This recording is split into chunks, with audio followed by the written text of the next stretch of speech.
I think there have been some significant changes in my experience. I mean, I would say a lot of them are guided in a sense by the whole evolution and revolution of technology, and how we're seeing that impact on culture today is quite amazing to me.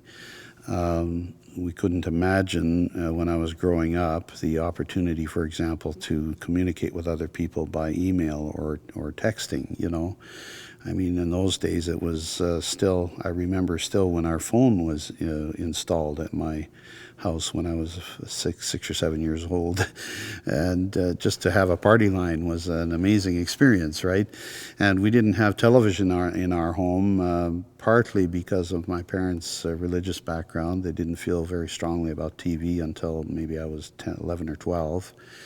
And so all of these changes have been quite significant, I think, and have influenced how we communicate with each other and how we distribute information to each other.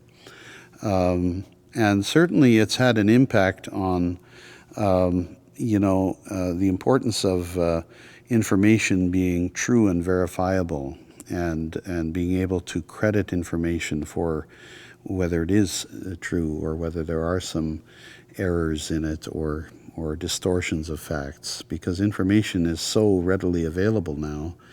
And so that's been also a bit of a challenge to try to get our students to understand how important it is to credit other people's work in your own work. And, you know, plagiarism continues to be a challenge for any school level, but particularly, I think, at the university level. And we continue to run into that kind of issue nowadays, too, because it's so readily available. You Google something and bang, there it is, right? And it's so easy to just put that into one's work and say, well, this is my thinking, but really it's been said before in the very same words. So, that's one of the big changes that's occurred. I would like to think that we've become a more tolerant society over the years, but this is not something that I see convincingly happening. We see various levels of intolerance through religious domain, through social caste domains, various levels, race domains, so many different ways in which, even though society and civilization has reached a very high level of sophistication, there are still those dark underbellies which we have to acknowledge and try to work on. And for me, those things haven't changed as much as everything else around it.